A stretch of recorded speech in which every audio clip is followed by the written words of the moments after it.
we need also to be realistic.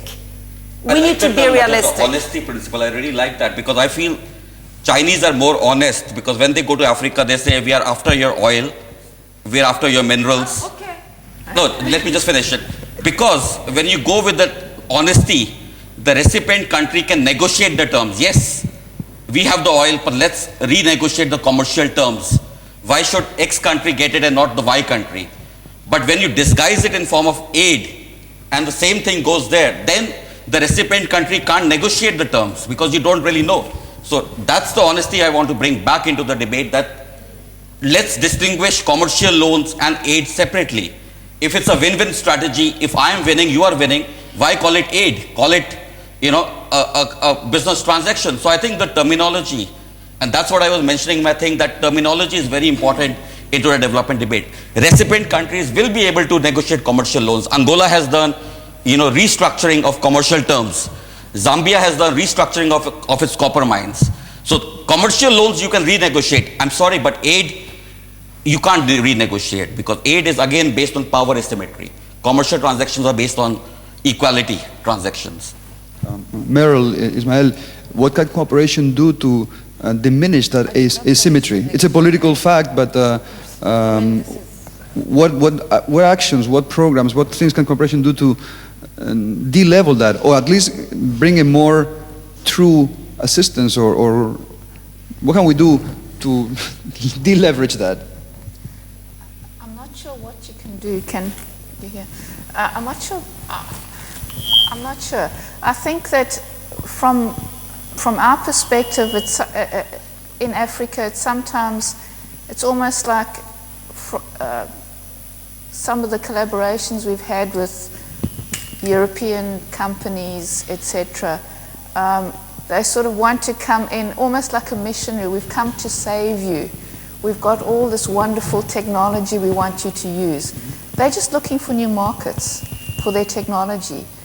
It's not done on an equal, I agree 100%, it's not done on an equal basis, because you're not viewed as an equal partner.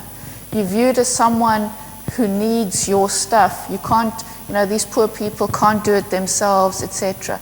We're quite capable of doing it ourselves. We have just a lack of capacity and a lack of resources, but we're quite capable of coming up with really good innovations and good technology from Africa. And I think that's why I'm excited about the mobile phone revolution, because I think it's one of those areas where we can actually really contribute from Africa, from the developing world, to the rest of the world, instead of always being recipients. We need to actually be providers as well of technology. Yo quisiera ahondar en lo... Voy a responder la pregunta, pero lo quisiera ahondar en lo que comentaba Anriette, y creo que la clave está en la C y la T de las TIC para el desarrollo, es decir, información y comunicación.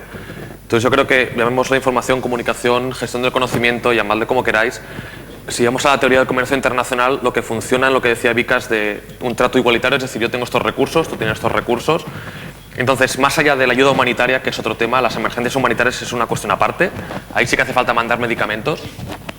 Pero yo creo que cada vez tiene menos sentido que desde el primer mundo se mande personas físicas a construir una escuela en África. Yo creo que eso es absurdo, es mi opinión. Yo creo que lo que tiene sentido es reconocer que ahí hay unos recursos, hay unas personas, hay unos recursos naturales, hay unos recursos industriales, hay un tejido empresarial. Lo que aquí hay es conocimiento, entonces lo que hace falta es hacer esa transmisión de conocimiento hacia arriba y hacia abajo. Y las TIC, no diré que es lo que promueven eso, sino es que están para eso, o sea, es la cuestión. Entonces, no vamos a traer de aquí todo el paquete y soltar en el helicóptero un paquete de material con un paquete de personas que se plantan allí con un campamento, lo montan todo y se van, sino bueno, pues ya sé que parece el tópico de lo de la caña y el pescado y enseñar a pescar, pero es que yo lo veo así de meridiano y es así de real y lo decimos como tópico, pero es lo que es. Yo creo que lo que decía Enriette de gestionar el conocimiento, detectar qué es lo que sabemos aquí, que allí no se sabe, y admitir que pues, es un tejido humanitario, un tejido empresarial, un tejido gubernamental que no se puede pasar por alto. Y viceversa, diría. Claro. Que no se sabe en un sitio, da igual, digamos, está el norte, el sur, este, oeste. Entonces yo creo que como resumen, y de verdad es que estoy muy en línea de lo que decía Enriette, lo que hay que hacer es un inventario de lo que tenemos ¿Y dónde está? Tú tienes esto, tú tienes esto, tú tienes esto, vamos a intercambiarlo. Seguramente lo que hay aquí es más conocimiento, pues ese flujo irá en un sentido, en un principio habrá un reflujo sobre ese conocimiento para retroalimentarse, pero creo que el secreto está ahí. Hacer un inventario de quién tiene qué, dónde están las carencias, dónde están las fortalezas de cada país y no solo de los de un lado o de otro, y a partir de ahí jugar con las TIC y mover ese conocimiento, mover esas experiencias y formar. Najat, please. And then Anriette. Okay, I can give you 2 mics and you can... 15 years. She has a higher salary than me, so that's why she lets me. In Spain we call this el dúo dinámico. It's an old group. I want to respond to you, but also to Vikas. I think, Vikas, there is I think one has to be quite careful in striving for sort of more equality in negotiation between governments in the developed world and in the developing country in looking at power imbalances. I'm not that sympathetic with developing country governments. I think they are able to be much more empowered and much more equal in those conversations if they get their acts together. And I think they often don't. And I can take my own government as a case. You know, there's a lot of initiative, there's a lot of capacity, there's a very good policy framework in mind, but a lot of opportunities are missed simply not from having sufficient coordination or just not being organized enough. And I think similarly that applies to other of the sort of emerging countries as well. So I think that there can be even a new patronage. I think we are trying to create a development cooperation 2.0, and there is still a lot of inequality in that. But unless developing countries take the initiative and claim that space more effectively, of course they'll continue being exploited. And I think the reality is that often it is in their interest, or it's in the interest of individuals within government or individual governments. And I think the challenge for development cooperation is really to strengthen something, Najat, that you were saying, that the debate changes, and I think implementation changes when you talk to more actors.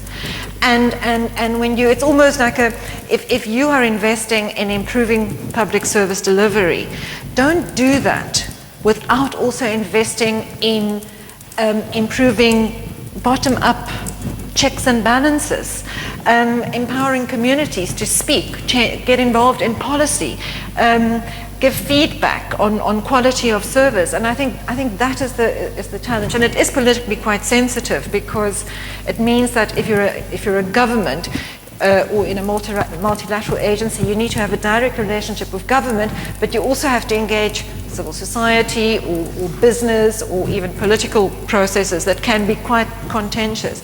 But I think it's essential because unless pressure is put on governments that are recipients of aid to actually deliver and remain accountable, the effectiveness of that aid is going to be compromised.